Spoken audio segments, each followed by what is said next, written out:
Yes, kwenye usiku wa V ambaye pia ni mpenzi wa kiredio, tunaye mchekeshaji maarufu Saidi. Kwanza Saidi, pole sana kutokana na situation ambayo pia ulipata hivi karibuni, hatukupata nafasi ya kuzungumza na wewe. Asante sana ndugu yangu Roger. Yeah. Okay. Sawa. Nimeona ushirikiano wa baadhi ya comedians wenzako wakati unafanya dua ya mtoto wako. Hii kwako unaichukuliaje baada ya kuona watu kama hao wamekuja kwa jambo lako ambalo pia pengine ilikuja kukusupport? Ni utaratibu ambao tumeuweka wa kuishi kama familia, na unaweza kuchukua ni utaratibu wa kawaida kama hujakutana na situation ambayo unahitaji watu. Ila ukifika stage ambayo wewe mwenyewe unahitaji watu, unagundua desturi ambayo tumejitengenezea sisi kwenye tasnia yetu inatusaidia sana. Yeah. Ushiriki wa baadhi ya comedians ambao pia walikuwepo nyumbani kwako pale. Niliona kuna baadhi ya comedian ambao pia walikuwepo pale, na kwa namna moja ama nyingine masiara kidogo. Niliona baadhi ya comments za wadau. Wakati dua inaendelea, tulimuona Stan Bakora pale kwa tia comedy kidogo. Tulimuona Ndalo naye katia comedy kidogo. Imetafsiriwa tofauti kidogo kuhusiana na ile situation. Labda ungezungumzaje hii? Wale walikuja nyumbani kwa ajili ya kunifariji. Sasa uweze kwenda kumfariji mtu nayo kaweka uzone. Lazima uwe kwenye mudi tofauti ili afili kwamba kuna engo nyingine ya maisha inaendelea, ya furaha na nini. Ndio hicho wale kinaendelea pale nyumbani, lakini hakuna kitu kingine cha kibaya au cha zaidi. Kila kitu kilikuwa sawa. Na hawakuharibu dua, hawakuharibu nini. Dua ilikuwa imeenda kwenye mstari wake. Baadaye nao wakachukua maiki wakaanza kufanya vile walivyofanya, na hata masuala yao hayakuwa nje ya mipaka ya dini, kwa sababu kwa mfano Stan alisimama kutoa mawaidha. Kwa hiyo watu walichokuwa wanacheka ni kwamba hatuamini mawaidha ya Stan. Sawa. Saidi, moja kati ya comment na moja kati ya story ambazo pia nilikutana nazo ni wewe baada ya kupata matatizo. Watu wakawa wanajiuliza mara mbili. Saidi amepata matatizo ya kuondokana na mtoto wake, lakini Saidi hatujawahi kumuona hata siku moja akimuexpose mkewe. Tunaweza kusema ni mchumba wako, by the way haujaoa, si ndio? Na same time pia unaishi naye. Hapana, mwanamke ambaye nilikuwa nimezaa naye sio mwanamke wangu na siishi naye, kwa sababu ilitokea tuliachana muda, na baada ya misunderstanding yeye tayari alikuwa ni mjamzito.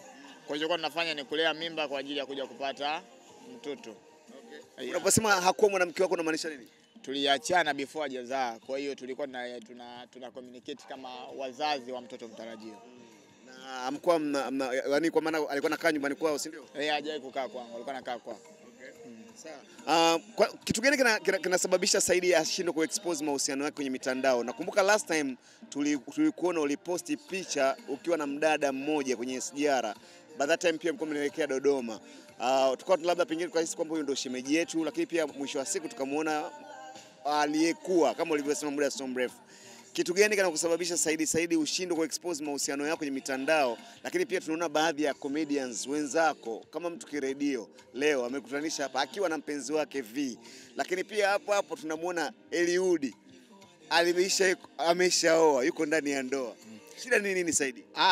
But yule kwenye train kweli alikuwa ni mwanamke wangu, mimi nilikuwa naye kwenye mahusiano, lakini zilitokea misunderstanding tukawa tumeachana. Na Roger, mimi na unajua ukiwauliza wachekeshaji wenzangu watakwambia kwamba Saidi ni mwepesi sana kubadilisha mpenzi, yani kuwa kwenye mahusiano mapya. Mimi na tabia moja Roger. Ikifika stage mwanamke ambaye nilionaye kwenye mahusiano nikaona anatumia nguvu nyingi sana ili abaki kwenye mahusiano, mimi waga naondoka.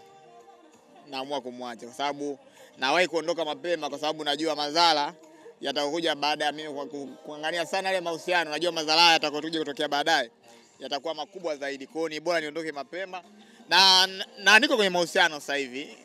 Hata ukiangalia bio yangu ya Instagram pale nimeandika kwenye bio, nimeweka kabisa mtu ambaye niko naye kwenye mahusiano.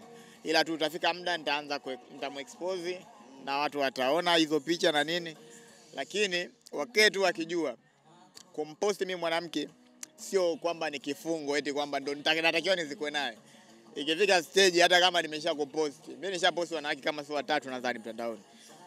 ikifika stage nikaona kuna ili sisi mahusiano yetu yaendelee tunatumia nguvu nyingi sana. Hapana. Naacha. Okay, sawa. Kitu gani kimekusababisha uweke jina la mpenzi wako kwenye bio? Anaitwa nani? Hijra. Loja ni mbaya sana. Mashallah, namuona hapa. Mungu amekupa hapa safari hii. Ushindwe tu kumpeleka Mwanza. Yani ndio ninachokwambia, unajua ni ngumu sana. Ni ngumu sana yani kupata mwanamke ambaye, na sio tu mwanamke, hata wanawake kupata wanaume ambao watakuwa wanaendana kwenye situation zote ngumu. Kwa hiyo mimi waga natafuta mwanamke ambaye mimi nitakuwa naweza kuvumilia mapungufu alionayo na yeye avumilie mapungufu yangu. Ila ikifika stage tukaona kwamba kuna mmoja anatumia nguvu ya ziada ili ya mahusiano yawepo, waga najua tu haya mahusiano hayawezi kulast. Kitu gani cha special ambacho yuko nacho Hijra? Mimi cha kwanza, mimi unajua mimi kabla Hijra hajawa mwanamke wangu nilikuwa nafanya research. Kwa nilikuwa kuna wanawake nilikuwa nimeweka kwenye box kwamba kwenye hawa mmoja lazima awe mwanamke wangu official. Uko na wanawake wangapi wakati huo? Kwenye box langu la kupekua nilikuwa na top 7, baadaye kuja nikapata top 4. Kwenye top 4 ikabidi nipate mmoja. Nakupa taratibu za kuingia kwenye mahusiano na mimi Loja. Ila sio wewe sasa, nawapa wadada. Kwa hiyo kuna vitu, cha kwanza kabisa ukideti na msanii au mchekeshaji, mtu yoyote ambaye ni famous, lazima uweze kutenganisha vitu viwili. Saidi na Saidi. Saidi ni mimi, ila Saidi ni msanii ambaye ni mchekeshaji ambaye ana mambo yake yanaendelea kwa Instagram. Ila ukiweza kunielewa kwamba sasa hivi hapa naongea kama Saidi, sasa hivi hapa naongea kama Saidi, maana yake wewe unaweza kutenganisha kazi yangu na hisia zako za moyo. Sababu unaweza kuingia kwenye mahusiano na mdada, hata akikuta tu umelike picha kwenye mnaanza ugomvi. Kwa hiyo mimi nataka mdada ambaye atakuwa anaelewa kwamba hii ni Saidi mchekeshaji, huyu ni Saidi ambaye sio mchekeshaji ambaye niko naye kwenye mahusiano, kwa sababu yeye hayupo kwenye mahusiano na Saidi, yeye yupo kwenye mahusiano na mimi Saidi. Kwa kuna kodi kama hizo ndogo ndogo ukiweza kwenda nazo vizuri, mimi unaniokota tu. Lakini Saidi unatajwa kuwa ni moja kati ya wachekeshaji ambaye pia huna msimamo kwenye mahusiano. Kwa nini? Umekuwa ukitapatapa wanawake wengi yani, na by the way kuna clip ikisambaa mitandaoni ukionekana na mchekeshaji mwenzako ambaye pia kama mlikuwa mna kiss. Ile tulikuwa tunashoot bwana. Tulikuwa tunashoot Loja. Imepostiwa Snapchat. Unajua wakati tunashoot aliyepost ile mchekeshaji mwenzetu, wakati tunashoot yeye alikuwa pembeni. Anachukua zile behind the scene. Yeye mwenyewe alikuja baadaye akawa ajua alipostije. Kwa hiyo kajikuta amejipost. Ila hapana. Sio kama natapatapa. Mimi kwanza unajua niwapongeze V na Kiredio kwa kukaa muda mrefu kwenye mahusiano. Mimi nakwambia Loja, sometimes mimi yani kwenye mahusiano yani kuna vitu mpaka nivihakikishe sana ndo naingia kwenye mahusiano serious. Kwa sababu mimi najua nishakuwa na mahusiano serious hapo. Wewe unakumbuka ushakuja mpaka usiku. Nimeshakuwa na mahusiano na mtu mpaka tukazindua biashara kibao. Tukainvest muda, pesa, kila kitu. Lakini mwisho wa siku mahusiano yakaja yakavunjika. Kwa hiyo sio kwamba eti ile ndio inanifanya eti labda eti sasa hivi siwezi kufanya biashara na mpenzi wangu, hapana. Mimi waga nataka zile zishapita nafunika, lakini ili tufanye hayo mambo inabidi sasa mimi nichukue muda wangu kufanya research zangu, yani kuhakikisha mtu ambaye naenda naye sasa hivi ni mtu ambaye atakuwa sahihi kwa hicho ambacho naamua kufanya sasa hivi. Ya ukizingatia pia nazeeka Loja, natakiwa nioe. Una umri gani sasa hivi Saidi? Unasema Saidi wewe bado mdogo, chini ya miaka 18. Anko Zala na wewe naye unachanganya. Anko Zala si ndio ile uruhusi kunywa chini ya miaka 18. Kipotoshi. Unatunza 10,000 unachukua chakula cha 300 jamani. Kipotoshi. Sio kitimoto hii. Kweli? Unasikia bana kwenye bio yake amemweka mpenzi wake mpya. Umemuona eh? Nitaangalia siku hata sijamuona. Kwa nini unacheka Kipotoshi? Huyu hapa atuliake na mahusiano. Nimemwambia. Kweli? Anampozi hivi hapa. Kuna siku alimpozi mwanamke kwenye treni. wanaenda Dodoma. Zote tuliachana. Wamefika Dodoma kurudi na mwingine yule kamfuta. Shida ni nini kwa Said? Ni Potoshi. Ni playboy. Kwa Kiswahili ni malaya. Kipotoshi unaniita playboy mbele ya hizi mic za Kilima Story. Kumbuka mimi na washaka gari yangu naenda kutetea mahusiano yako huko. Unajua napotezeka. Nilikuwa natania bwana. Lakini Kipotoshi lakini wanakutaja na wewe hujatulia. Na wewe umekuona mimi nafanya hivyo vitu. Na kusikia wanakutaja. Very gentleman. Mimi nimetulia sana. Akiposti mwanamke mmoja anapoteza wengine 14. Kwa hiyo maana anaamua kukaa kimya ili awalinde wote 15. Mongo. Nakwambia Loja. Sio sehemu yangu ya kuposti mtandaoni. Ukiacha mchekeaji mwenzangu ni jirani yangu. Mnakaa wote Makoko juu. Yaani ni jirani. Kwake naachaga benzi nyumbani maana mimi sina gari, unajua. Mimi na benzi na BMW, magari yanayo kina Mr. Mwanya. Lakini juzi nilikuwa napiga story na Kipotoshi akasema yeye ndio mchekeshaji. Anaongoza kumiliki magari mengi sasa hivi. Mimi sasa hivi na magari matatu. Unapaki makumbusho lakini. Napaki pa Isheli. Matatu.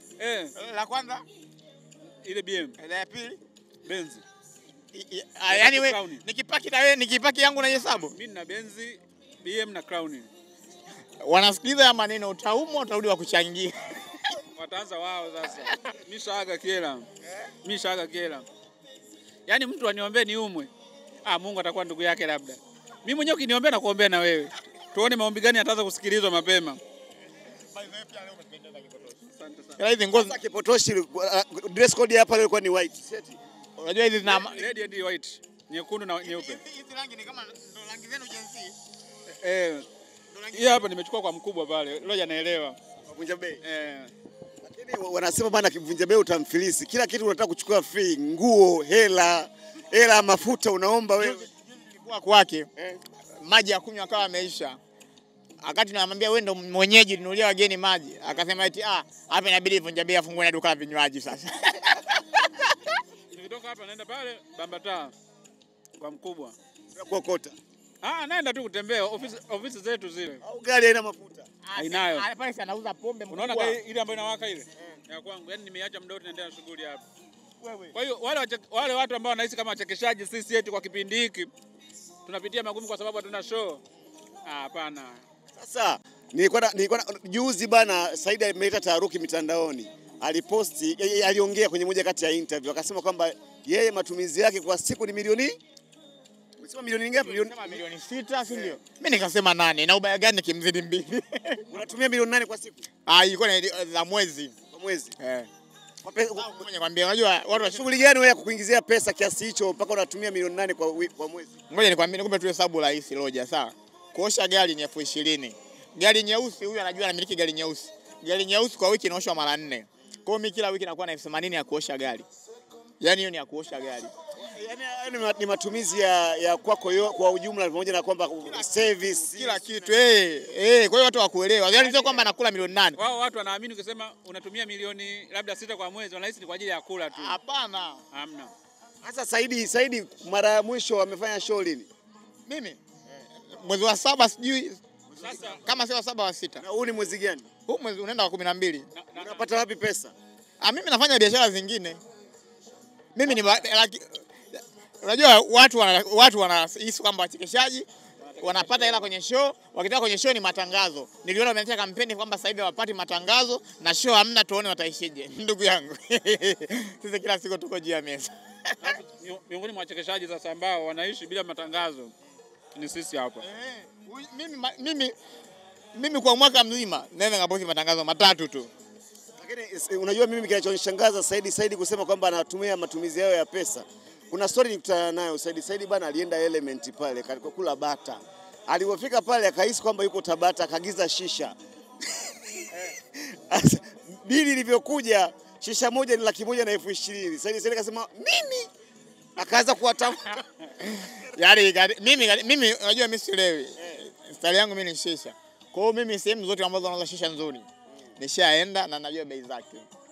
Mbona ulalamika Element kuuza shisha 100,000? Mimi moja ya sehemu ambazo siendi mara kwa mara ni Element. Mpaka siku naenda. Najua naenda na kama gani naondoka. Na mimi waga sio mtu wa kutoka kisa nimeambiwa nitoke. Mimi natoka nikiwa najua kabisa uchumi wangu leo unaniruhusu kutoka. Kwa kwa sababu ile ni anasa. Uwezo ukataka eti unatoka kwenda kwenye anasa, alafu kila kitu ukiuliza sawa kiongozi. Inabidi ukienda kwenye anasa uwe na hela yako ili uwe pia na option kwamba sasa hivi nimeamua kuondoka naondoka. Naomba niache hii interview iishie hapa maana kaanza kazi yake. Chelina, njoo.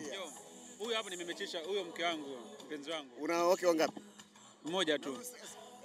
Mmoja tu huyo hapa. Nini? Wewe ndo mpenzi wa Kipotoshi? Huyu hapa ndo mpenzi wangu. Mimi tena jamani. Si umeona tumemechisha? Maleti. Tumulika mpaka chini. Ela kusuka amekupa nani? Mimi sasa atamhudumia nani? Unawahi, nimemuuliza. Wahi kwenye gari mama. Mna date na Kipotoshi? Naomba niende. Utaharibu mahusiano yako kisa upumbavu. Wewe ukadeti na mwanaume mpaka sasa hivi anawadi kwenye interview. Roja, mimi hapa na mzungu wangu. Kipotoshi atanifanya mimi niachike. Mwoshi bye. Wazungu sasa hivi wanachukua yoyote jamani. Umepigwa kibuti mbele ya kamera. Ile ngoma nalikubaliki tu. Unajua tu mabaharia. Nalikubaliki. Acha. Nataka uishi. Hamna, sio kuishi. Kukubali tu na sometimes unaonja kilichopo ndani. Ungepiana maelekezo tunatoka hapa tunahamia wapi? Mwamtobe. Sawa, pamoja sana. Karima Story Live. Bonyeza hapa kusubscribe na bonyeza hapa kwenye alama ya kengele ili usipitwe na video mpya kila inapowekwa.